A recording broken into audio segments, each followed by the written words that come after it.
Nos acompañan en el presidium y nos honran con su presencia la doctora Mireille Delmas-Martí, miembro del Colegio de Francia, el doctor Diego Valadez, director del Instituto de Investigaciones Jurídicas, el doctor Sergio García Ramírez, investigador de este instituto también, el doctor Fernando Serrano Migallón, director de la Facultad de Derecho de la UNAM, el doctor Gerardo Laveaga Rendón, director del Instituto de Investigaciones, del Instituto Nacional de Ciencias Penales, la doctora Olga Islas de González Mariscal, investigadora de este instituto, el doctor Moisés Moreno Hernández, director de la Academia Mexicana de Ciencias Penales, el doctor Elías Carranza, director del Instituto Latinoamericano de Naciones Unidas para la Prevención del Delito, el doctor José María Serna de la Garza, secretario académico del Instituto de Investigaciones Jurídicas, y vamos a pedirle al doctor Sergio García Ramírez hacer uso de la palabra.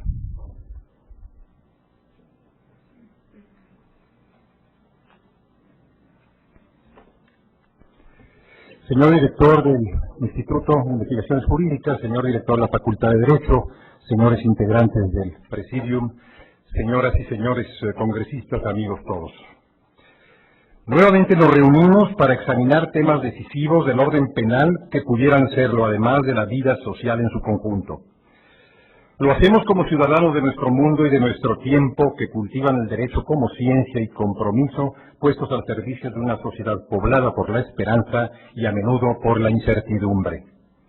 En el año 2004 nos congregó el Congreso Internacional sobre Culturas y Sistemas Jurídicos Comparados en esta ciudad y bajo los auspicios del Instituto de Investigaciones Jurídicas de la Universidad Nacional Autónoma de México. Entonces hubo aportaciones de muchos amigos y colegas que hoy se reencuentran para el mismo fin y en la misma universidad. Recordamos a los congresistas de ayer y saludamos a los de hoy. La continuidad de estos trabajos es una prenda del progreso de nuestra ciencia, tributaria del progreso de la humanidad. De ahí tomamos nuestra justificación y nuestro signo. Nos reunimos al amparo de la Universidad Nacional y su Instituto de Investigaciones Jurídicas. También contamos con el patrocinio diligente y generoso de quienes se sumaron a la iniciativa y la hicieron suya. Cordialmente lo agradecemos.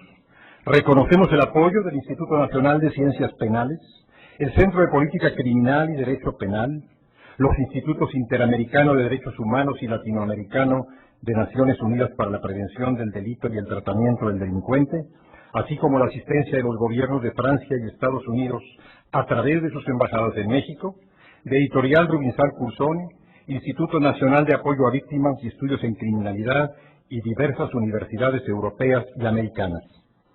En la misma relación de afectos y reconocimientos se hallan otras personas, colectivas e individuales, que han favorecido la organización y el desarrollo del Congreso que hoy comienza.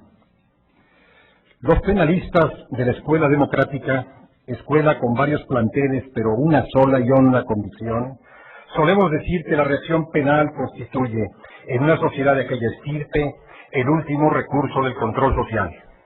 Por eso hablamos de un derecho penal mínimo que significa, en síntesis, para comprender diversas implicaciones de la expresión, el empleo más moderado, mesurado, racional del sistema penal.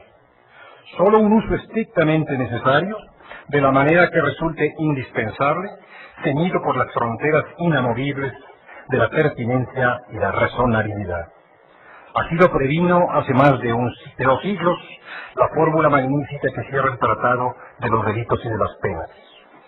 No se quiere, pues, anticipar y multiplicar el instrumento penal, sino reservarlo para situaciones extremas, mientras llega la hora de las grandes alternativas pendientes que se hallan en el horizonte de las ideas y caminan lentamente hacia el terreno de las experiencias. Eso propone y por eso trabaja el penalismo de orientación democrática. Sabe que la vigencia de la democracia, estilo o sistema de vida y de los derechos humanos, raíz y fruto de aquella, no admitirían otra cosa y que la inversión de los tiempos y de los métodos traería consigo, como ha ocurrido, una grave regresión histórica. Sucedería si se pretendiera gobernar a una nación y peor todavía al mundo entero con el derecho penal convertido en breviario del bienestar y la seguridad, en lugar de hacerlo con medidas y programas, proyectos y acciones que estimulen la justicia y la libertad, el desarrollo y la fraternidad. Provenimos de una tradición varias veces centenaria que en los documentos fundadores de la Edad Moderna, la verdadera Edad Moderna, en la que se irguió el hombre como titular de la libertad, dejó constancia de que la sociedad política se instituye para asegurar los derechos del ser humano. Al desandar el camino, cundirían las sombras, como antes y acaso ahora mismo, y pagaríamos el alto precio al que obliga esta deserción. Frente a ese convencimiento existe otra convicción. Me refiero a una suerte de neoautoritarismo, para designarlo con una palabra que abarque las diversas presentaciones de la misma tribulación, que separa la mirada del origen de los problemas, de su motivo y de su razón, y compromete nuestro destino en la profusión de los castigos que alguna vez caracterizó el castillo de la pureza medieval. Demolerlo ha costado cada vez toda la energía de varias generaciones. Esta versión del control social espiga en la inseguridad, anima el combate del terror con el terror, reduce libertades bajo pretexto de libertad y seguridades con motivo de seguridad. En el imperio de las paradojas declina el Estado de Derecho, abatido por una extraña manera de sostener al Estado e implantar el derecho. Me refiero a estas cuestiones porque se localizan en el centro de la política criminal. Ahí se han hallado y se hallarán, y desde ahí patrocinan deliberaciones y recomendaciones encontradas. En ocasiones, y esto basta para el estado de alerta, las corrientes más nerviosas, las más apresuradas, ganan espacio en las leyes, las costumbres e incluso en los sueños de la sociedad, hasta aclimatar una forma de cultura que ahorra el esfuerzo de la razón. Gira el ojo del hermano grande en una concepción panóptica de la existencia y proliferan los tipos penales para custodiar, acotar, gobernar todas las regiones del comportamiento y hasta de la intención. En otras oportunidades hemos mencionado el dilema que disputa las decisiones de los hombres de Estado, los legisladores, los juzgadores, pero también del conjunto social. La opción en la que se manifiestan los zigzagueos de la política criminal, que son en realidad sobresaltos de la historia, entre el debido proceso y el control del crimen, un filo de la navaja en la que todos circulamos. Ahí se observa, como ha resumido la apreciada profesora Miguel del Malmartín, el contraste entre las soluciones penales de nuestro tiempo, si ampliamos el alcance de la expresión y lo llevamos del enjuiciamiento, que es uno de sus espacios, al conjunto de la tarea preventiva y persecutoria del Estado y, en cierto modo, de la sociedad. En este ámbito pugnan, con sigilo o estridencia, los viejos combatientes de una guerra civil inconclusa, democracia y autoritarismo. En las siguientes jornadas enjuiciaremos numerosos puntos de la política criminal. Sus definiciones gravitan sobre el resto de las tareas penales a las que confieren rumbo y objetivo, que luego se instalan en cada fórmula normativa y orientan las tareas del enorme ejército en el que forman filas desde el gendarme hasta el ministro. Examinaremos los desarrollos del derecho penal sustantivo, que ha logrado construir una dogmática abundante y rigurosa, explorando cada dimensión del delito, el infractor y las consecuencias jurídicas, piezas de una ecuación. Dogmática en la que se unen el ejercicio técnico y el designio ético, y que es, por lo tanto, instrumento de la seguridad y la justicia. A este campo traeremos, con las explicaciones de los penalistas, las reflexiones de los filósofos, que procuran ir más allá de la descripción penológica y el pragmatismo legal.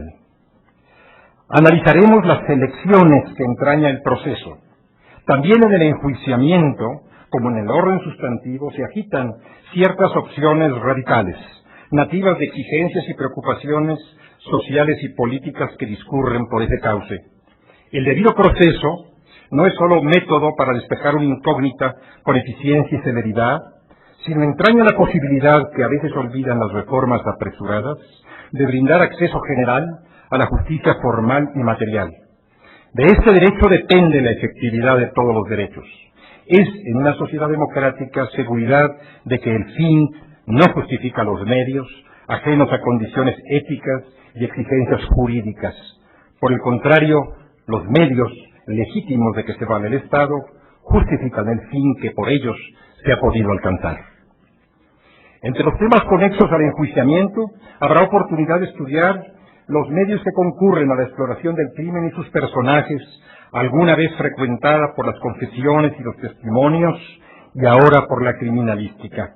Probablemente tendremos a la vista la inquietante pregunta sobre los límites de la ciencia y la técnica. ¿Dónde se halla en este campo la frontera que el deber impone al poder? No un poder del soberano como antes, sino del ingenio como hoy. Estudiaremos la justicia penal internacional, vertiente de la mundialización, que acoge convicciones comunes y reacciones compartidas, punto de llegada de muchas tensiones nacionales y de salida de otras con fuente internacional que están reorientando los órdenes nacionales. Ahora, estos cuentan con el antiguo cimiento interno de las decisiones políticas fundamentales y el nuevo sustento externo del sistema penal mundial o regional. El encuentro, el cruce, la dialéctica constituyen puntos de primera importancia para el penalismo del presente y el porvenir. Nos detendremos en el renaciente sistema que organiza la tarea del Estado frente a los niños y adolescentes que incurren en conductas típicas, dejando fuera otras que antes llegaron a los mismos tribunales, situaciones de riesgo, peligro o marginación. Habrá que alentar la armonía, que es perfectamente posible, entre el interés superior y la protección integral, que convocan al Estado social e implican trato específico, y el carácter universal de las garantías, que no cesan ni se enrarecen cuando el justiciable es menor de edad. En las meditaciones del Congreso tiene sitio la ejecución de las penas y otras consecuencias jurídicas del delito. La mejor arquitectura penal y procesal, si la hay, las más positivas y generosas intenciones, si existen, y los más promisorios discursos que no faltan, se derrumban en el primer paso dentro de las prisiones, ciudades estrechas a las que no llegan la ley y la cordura. Habría que ver cómo se reconstruye el cautiverio mientras se presenta el tiempo de abolirlo. Mencionaré aquí el requerimiento de la Corte Interamericana de Derechos Humanos a la Organización de los Estados Americanos ante las violaciones de derechos cada vez más graves y frecuentes en las cárceles del continente. Se ha observado, dice la Corte, que existe una verdadera crisis en el sistema de reclusorios para adultos y menores de edad. Esta crisis se traduce en extremada violencia. Es indispensable que las organizaciones y los estados dediquen especial atención al examen de este problema y provean soluciones inmediatas y progresivas. Una mesa de trabajo se ocupará en las exigencias que los derechos humanos plantean al orden penal, o dicho a la inversa, los problemas que el orden penal, y más aún sus intérpretes y ejecutores, trae al ámbito de los derechos humanos. No es que se trate, por supuesto, de ignorar la criminalidad y establecer la ley de la selva bajo la capa de los derechos fundamentales. Se trata exactamente de lo contrario. En otra mesa habrá oportunidad de analizar los apremios de la seguridad pública, que es, por cierto, antiguo y esencial derecho de los integrantes de la sociedad. Esto requiere esfuerzos extraordinarios en una circunstancia alterada que se debate entre las exigencias de la sociedad democrática y las arremetidas del crimen tradicional y la delincuencia organizada. La criminología y la victimología, en sus respectivas tradiciones, siguen informando el desarrollo del orden jurídico desde que la persona, no solo el infractor, ocupó toda la escena y la doctrina de los factores y los efectos vino a complementar sin relevarla a la teoría de los hechos y las sanciones. Ahora no perdemos la presencia y la función de la víctima, también agente a su manera del proceso criminal, es decir, protagonista, actor, factor y nuevo ocupante de una normativa y unas preocupaciones que se hallaban concentradas en el sujeto activo del delito. Hemos reservado espacios para ciertos temas que están en la agenda de un doble público, quienes los estudian y quienes los padecen. Obviamente, no pretendimos escalar el catálogo de las cuestiones apremiantes, sino convocar alguna que agita la ley, la jurisprudencia, la doctrina y en la que convergen tensiones de diversa procedencia, desde sentimentales y legales hasta religiosas y morales. Es aquí que aparece la bioética propuesta para ilustrar los códigos y a quienes los aplican. Nos preguntaremos por el significado de la vida desde la perspectiva del orden jurídico, derecho o deber.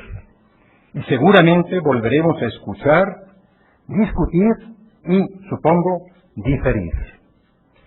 En el Congreso se ha reservado un par de capítulos para la historia de las ideas penales, que es una forma de seguir el desarrollo de las convicciones sociales y las ilusiones morales, y para los testimonios que provee la literatura, abismada en la captura de los pensamientos y las pasiones, los impulsos y las decisiones que se agitan en el crimen, o mejor todavía, en la hondura del criminal. ¿No ha sido este un personaje muy convocado? ¿Y no han sido los patíbulos, las prisiones y los palacios de justicia regiones predilectas del drama y la narrativa? Señoras, señores, debo terminar para que pueda comenzar el Congreso.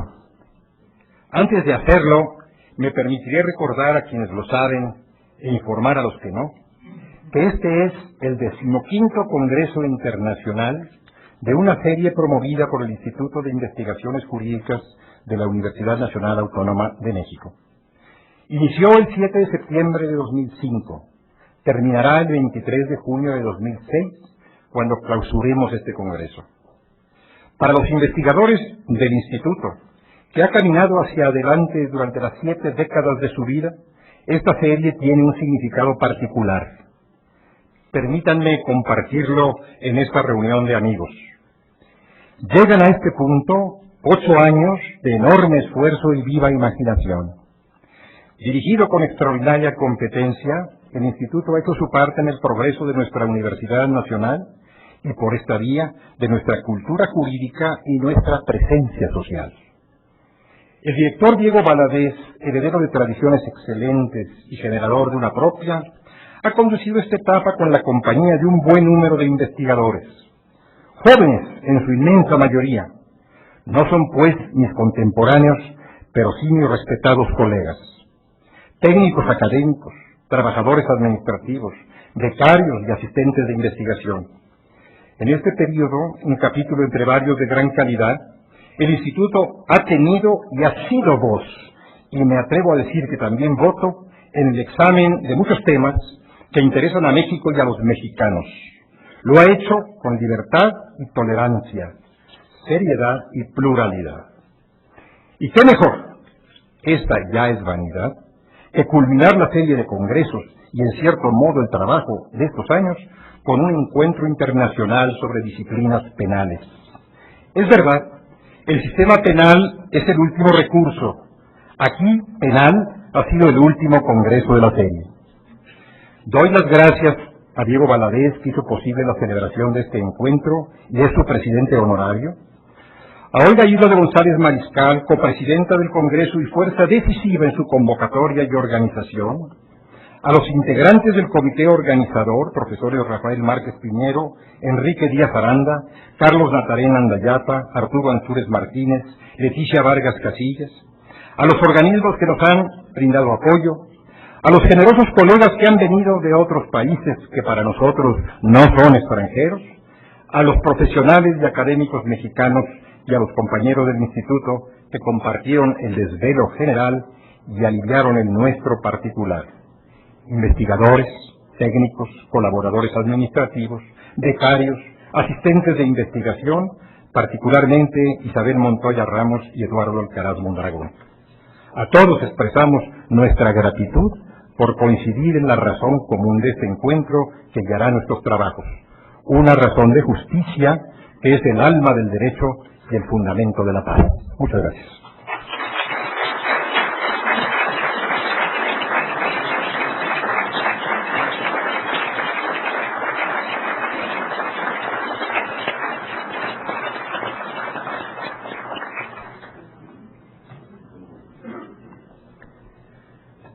Solicitamos de manera más atenta a la doctora Mirel del Mas Martí hacer uso de la palabra.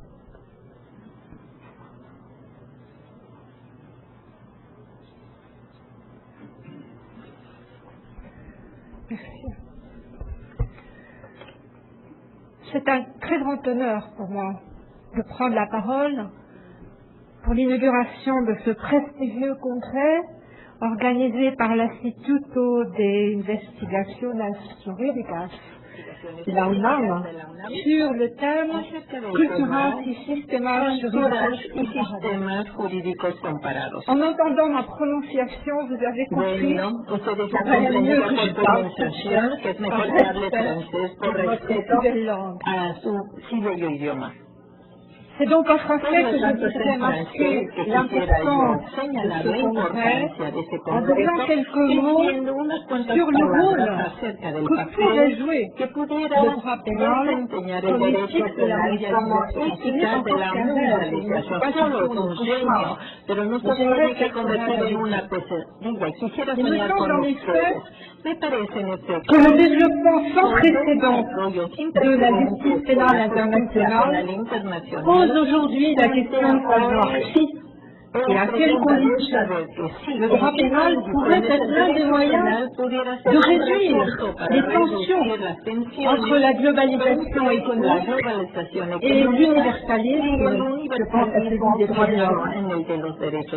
Car à la différence du droit du commerce, le droit pénal se trouve d'emblée au confluent des valeurs marchandes et non marchandes.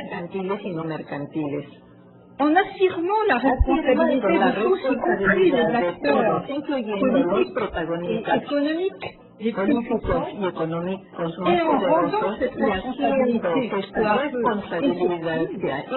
le droit pénal pourrait contribuer à réordonner entre le politique, l'économique et le juridique, et à rééquilibrer les valeurs, parfois les marchands. Et c'est en ce sens que je dis qu'il pourrait fonder une éthique de la mondialisation. Et j'emploie le conditionnel, parce que cette hypothèse peut sembler paradoxale, dans la mesure où elle met le droit pénal en première ligne de la mondialisation, alors que le droit civil est traditionnellement assimilé à la soberanía del Estado. Es el emblema de la soberanía de los Estados. Y sabemos que tradicionalmente está limitado por la territorialidad. Sí, pero el paisaje jurídico ha cambiado y el derecho penal se internacionaliza a través de la integración de las normas internacionales en los derechos internos y a través de la creación de una justicia penal internacional. Entonces aquí tenemos dos lecturas. La lectura optimista, los optimistas piensan que el derecho penal mundial va a tener la vocación de expresar el surgimiento de una comunidad mundial de los valores. Pero también están los escépticos, que más bien ven que a través de esto quieren imponer una concepción hegemonológica de tipo mundial. Mi posición más bien es de interrogación. En el fondo se resume en tres observaciones. ¿Esta ética penal tiene fundamentos ambiguos? Sigue siendo aplicable de forma incierta y en realidad todavía hay que construirla. Esta es nuestra obra de hoy y de mañana. La ambigüedad ante todo. La ambigüedad se debe a las tensiones entre globalización y universalismo, porque conducen a un doble discurso penal que a la vez da seguridad y es humanitario. El discurso para la seguridad privilegia la parte instrumental y represiva de los derechos penales y se invocan las debilidades de la cooperación internacional hacia una criminalidad todavía más transnacional como lavado de dinero, corrupción. Pero el discurso humanista va a subrayar la función simbólica y expresiva que subyace del concepto de vocación universal, que es el crimen contra la humanidad. La humanidad no hay valor más universal que esta. A esta ambigüedad se le ven dos sentidos. Quiere decir que el derecho penal de la globalización funda más bien su legitimidad en el único criterio de la efectividad y de la eficacia instrumental, mientras que el derecho penal del universalismo afirma ante todo su legitimidad simbólica, como si esto bastara para que fuese efectivo. Por lo tanto, y en mi segunda observación acerca de la aplicación de la ética penal, una ética de aplicación todavía incierta. En efecto, el proceso apenas se ha esbozado y ya se acumulan las críticas en contra de las imperfecciones de la justicia mundial. Su ambición de ser por el derecho y contra la fuerza se realizan en forma muy desigual, solamente cuando la fuerza no es demasiado fuerte. Otros temen que la utopía de la justicia universal lleve a desresponsabilizar a los poderes políticos, como vimos en Bosnia, donde se creó un tribunal internacional para no intervenir militarmente. Es cierto que las primeras realizaciones muestran una selección muy estrecha entre un universalismo muy inefectivo si depende de todos los estados y una efectividad que se vuelve imperialista cuando es impuesta solo por la voluntad de los más poderosos.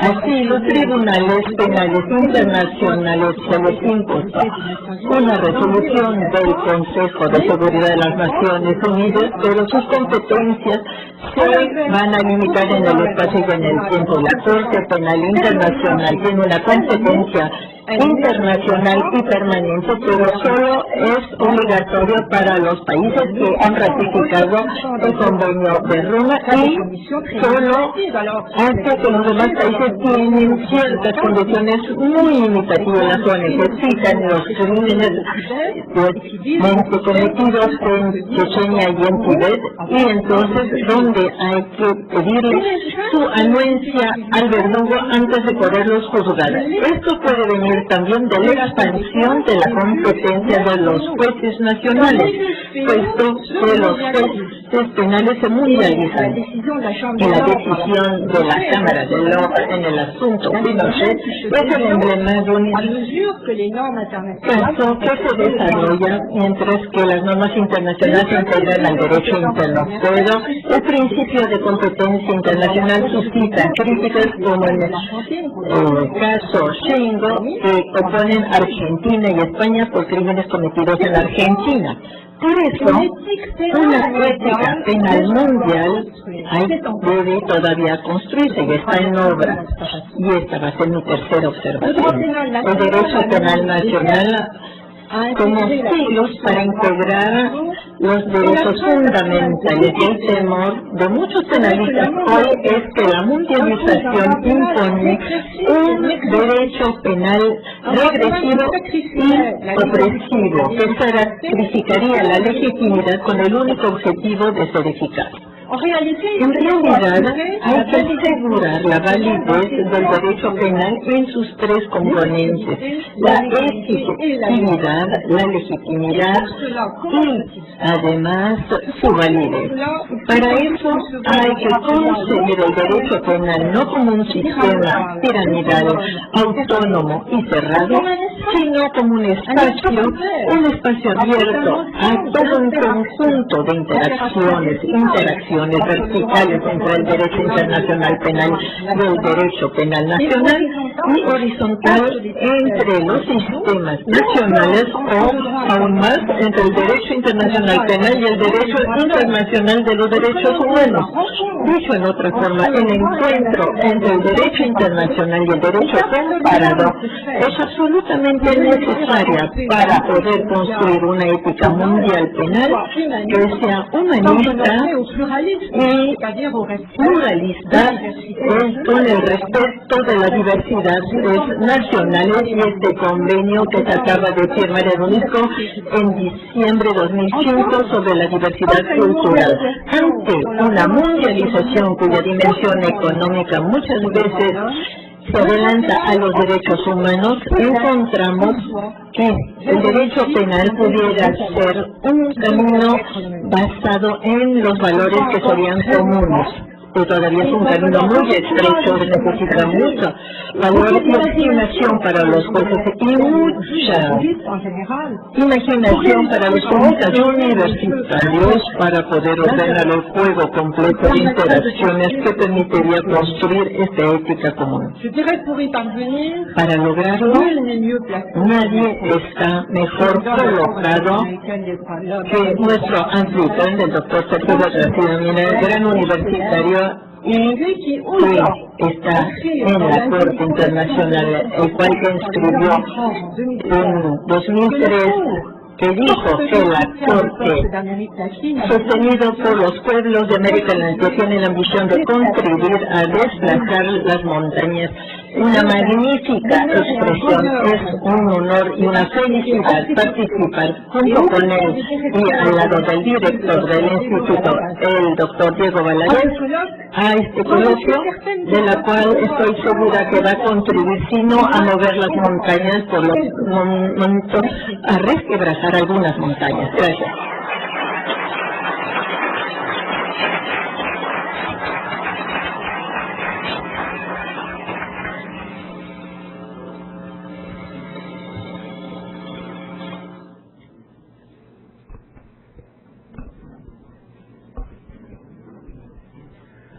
A continuación, solicitamos a nuestro director, el doctor Diego Valadez, hacer uso de la palabra, por favor.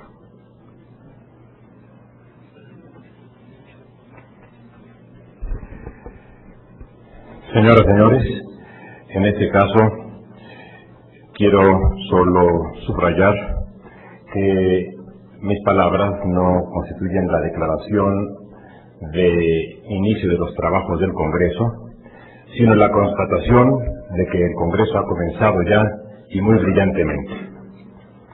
Ha comenzado con esta excelente expresión académica y reflexión jurídica de don Sergio García Ramírez y con la no menos profunda alocución de la profesora Delma Martín. Gracias a todos ustedes por acompañarnos.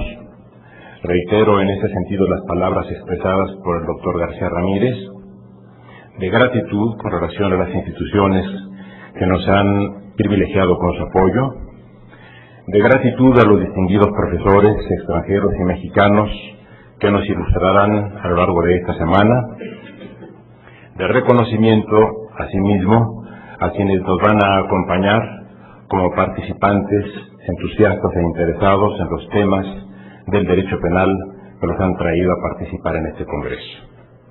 Gracias muy especialmente a don Fernando Serrano Medallón, director de la Facultad de Derecho, por acompañarnos en este acto, y mi enhorabuena, mi reconocimiento, mi felicitación admirativa a don Sergio García Ramírez y a doña Olga Islas de González Mariscal por haber hecho posible que tengamos este formidable cierre de la serie de congresos sobre culturas jurídicas, sobre culturas y sistemas jurídicos comparados. Muchas gracias, doña Olga, muchas gracias, don Sergio. Reitero en público lo que bien he manifestado en privado, mi cariño, mi admiración y mi respeto por los dos. Señoras, señores, no es necesario que yo agregue otras palabras a las muy brillantes que han sido dichas en torno a la importancia que tiene el Congreso, a lo que significa que ustedes vayan a dedicar esta semana a examinar cuestiones relacionadas con el derecho procesal penal, con el derecho sustantivo penal, con el derecho internacional penal y los derechos humanos, con la política criminal, con la criminología, la criminalística, con la seguridad, con esta fascinante relación entre literatura y derecho y con los necesarios procesos de reflexión en torno a la filosofía vinculada con los temas penales. Nos espera una semana de intensa reflexión en la que, como muy bien dijo don Sergio García Ramírez, no estará ausente un tema tan importante como el de la eutanasia, en que se revisará el proceso delicado, conforme al cual, si el Estado no tiene por qué imponer la privación de la vida a ninguna persona, debe analizarse si tiene la posibilidad de imponer la obligación de la vida a quien la padece con dolor, sin esperanza y sin dignidad. Se trata, pues, de una revisión muy amplia, de un elenco realmente atractivo y fascinante de problemas que se presentan ante este Congreso y ante la comunidad de hombres que integramos el planeta. Muy bien ha dicho la profesora del MAS, se trata de restablecer o de establecer ahora el concepto de ética penal internacional. Los problemas penales han estado vinculados a la esencia del desarrollo del Estado, desde el Estado arcaico, que cifraba en la fuerza su legitimidad, hasta el Estado constitucional contemporáneo, que cifra la legitimidad de la fuerza en la legitimidad democrática del poder. Se trata de una inversión, de un giro copernicano importantísimo que se ha llevado a lo largo de una etapa constructiva del derecho y de la política después de muchos siglos, después de muchos padecimientos, pero también después de muchas esperanzas. Estamos, como ha dicho la profesora del MAS, ante una nueva perspectiva, la de establecer las bases internacionales de una ética penal que seguramente será ampliamente debatida en este Congreso. El Congreso, pues, ha comenzado con esas palabras luminosas, como siempre, brillantes, inteligentes y, por lo que a mí respecta, también generosas, que agradezco muy profundamente y lo hago de manera pública.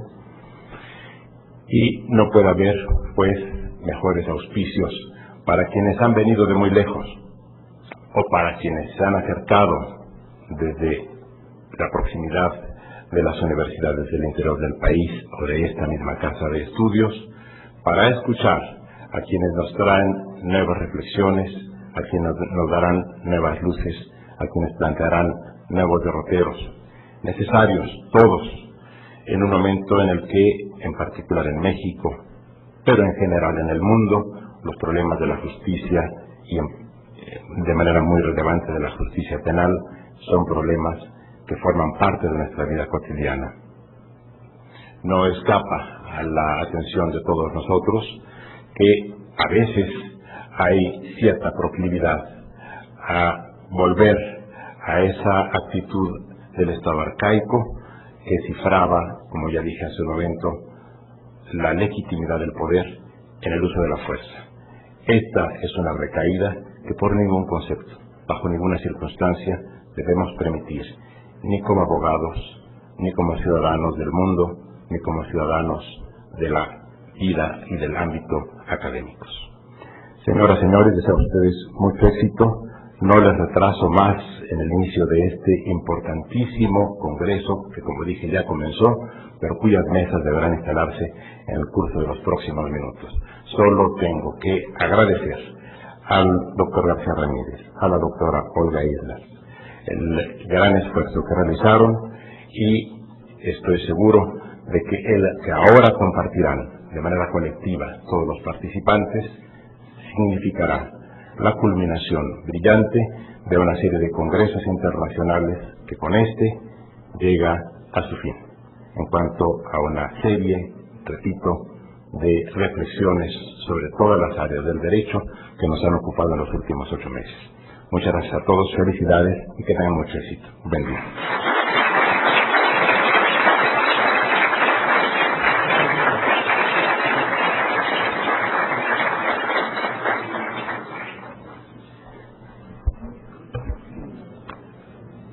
Le solicitamos a los asistentes permanecer en su lugar para integrar las mesas de esta mañana y les damos un atento aviso acerca de la inscripción al Congreso que se realizará en los recesos a las 12:30, de 12:30 a 12:45 al terminar esta sesión, y por la tarde.